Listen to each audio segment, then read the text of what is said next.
Guys, what is going on with Raid? I am seeing free-to-play everywhere. I see a free-to-play Ash, a free-to-play Cold Brew. I even see some free-to-play here on Chosen, and I also see free-to-play... Oh no, this is me. Right. Yeah, I've also been doing that thing for almost 2 years now, but I'm pretty happy to see that other content creators are taking on the challenge. What I have for you guys today, however, is another player that is doing the ultimate free-to-play challenge. So not only is he not spending money, but he's also only doing Mystery Shards, and today we're going to go over his account, but more importantly, some of the champions or strategies you can use to guarantee progression in dungeons.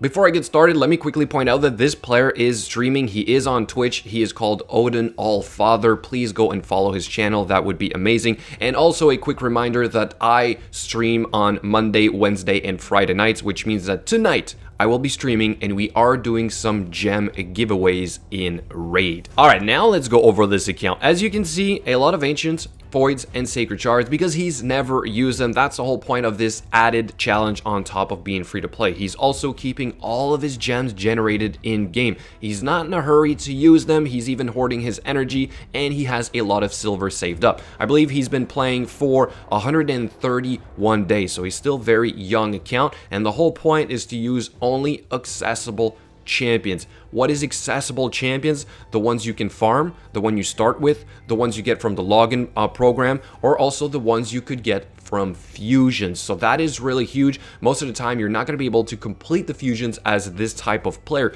but you can still get some game changers, right? Draconis is a good example of a recent champion we got from the Vergumkar fusion. So that is going to make a big difference on an account like this. If you want to do something similar, I strongly suggest use this as a strategy. Look up the fusions that are going to come. If it is worth it, push for some of the epics or perhaps even some of the rare champions. So he got Ragnar because that is huge instead of, let's say, Rosin, or until you get a Rosin. And then he got Draconis here from the previous one, which was Vergumkar. So now let's go over the gear of these champions real quick, and then we're going to dive into those dungeons. Starting with our trusty War Maiden, he has her in a lifesteal set, AoE decrease defense on a 100% chance of being applied. Then I assume he pulled a Coffin Smasher here, decrease attack, a 1, also in lifesteal, huge for the clan boss. I would assume he started with a Thel, which is huge because you have a triple hit A1, which is great for the Fire Knight, also in lifesteal. I would assume also against the clan boss. Armiger in a relentless set, turn meter control on the A1. He did get the Draconis from the Vergumkar fusion. This is your shielder. It is huge. A healer and a shielder very early on will make for progression a lot easier. Then he got the Ragnar. He's probably going to max him out, decrease defense, and weaken. This is going to be huge for the clan boss. Then you've got Haikatun, which I think is absolutely amazing on any account. I would definitely try and incorporate her in most of my teams because of the turn meter control and the speed boost. We have Greybeard for some crowd control. He has his in a stun set. Mother Superior, that was probably a pull from a Mystery Shard. This is a healer, so this is huge. We have our Spirit Host, full speed, increased attack. We have a Outlaw Monk for your dedicated poisoner in the beginning in the absence of, let's say, a kill. This is really solid. We have a Shield Guard, which can probably be a very solid farmer at the same time while being defense based, so definitely build that one as well. Anointed, if you can pull this champion, in case you guys do not know, he has the AoE turn meter increase, 25% and increased crit rate. That can certainly be used to do some great things. And then as for the other champions, I assume these were some pulls. Soulbound Warrior is actually a really solid one. Avir the Alt Mage here is going to be pretty huge as well. And you have Zephyr Sniper, Berserker, which could be useful. You also have obviously Dark Elhaine. You want to build your Dark Elhaine. She is really solid, and why not a second Armiger? So that's the roster. Now we want to see what he was able to do with all this. So let's go check the dungeons here real quick. We have for the Minotaur probably on stage 15 under 2 minutes. This is huge. I think he's working on his shield guard right now. As for the Ice Golem Peak, he's already at stage 16 with Haikatun, Mother Superior, we have Armiger, Athel, and our trusty War Maiden. Now pay attention to these champions. This is a strategy, I was talking about.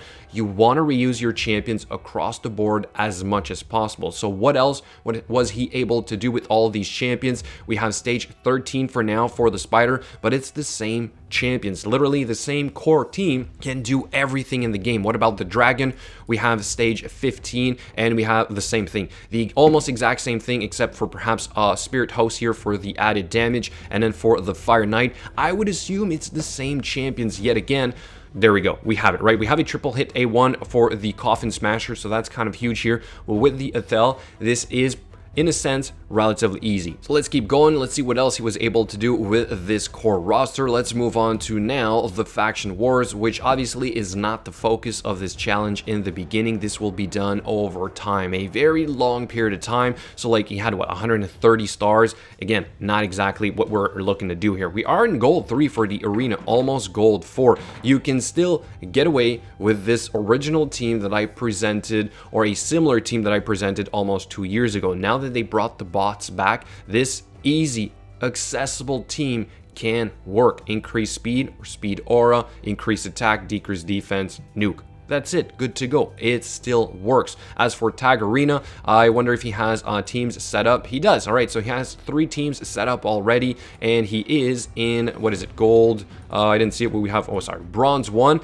Again, probably not the focus, right? You're not exactly trying to prove that you can progress in Tag Arena, not for the time being. As for the clan boss, we have a reasonable team. We definitely have a 2-key hard here. I would assume he's getting close to a 1-key hard, so probably going to be able to move on to brutal at some point. We do have our poisoner, which is outlaw monk. If you can maybe, let's say, get a second one in there, that might be even better. Perhaps also high Katoon for the added speed, but this is a pretty solid team overall. Decrease defense, decrease attack. We have a triple hit with hopefully Giant Slayer on his Thel. So again, very, very impressive. And for the Doom Tower, let's see here real quick. He is at the Scarab King. He's at the Scarab King, and I would assume that the Metal Shaper that we saw in his roster is going to be pretty handy for this. But again, guys, Doom Tower is very, very end game, so I don't think he's actually trying to progress in here, but it's still very nice to see that he's also trying to complete that a little bit. So guys, there you have it. That's the roster. That's what you are able to do with free to play champions, or should I say accessible champions, right?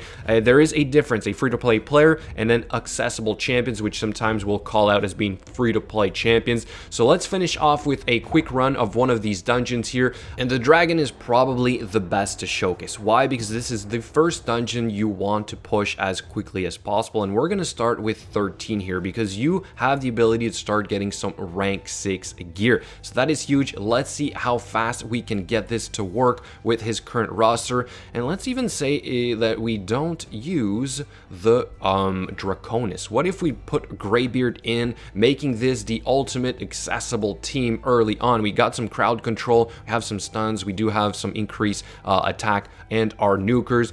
Good to go. In fact, this team is so well balanced that I'm pretty sure it could scale to all the other floors. I'm not sure if you could reach level 20 with this team, but perhaps with good enough gear, it could work. So that goes to show that a core set of champions can be used across the board, but can also scale to the higher stages once you have that better gear, a better great haul, or just better stats overall, right? Even if we lose some champions here, which might happen, we do have some level 50s, right? Haikatoon is the wrong affinity, so she's somewhat the target. Greybeard is a little bit weak. He didn't do too much to control. Heck, we could probably just left Greybeard out and it would have worked for this, okay? So for those of you who are just starting out looking for that initial team to clear content, you have it right there. A core set of champions that can do everything, and that is the message here that I'm trying to give you guys yet again.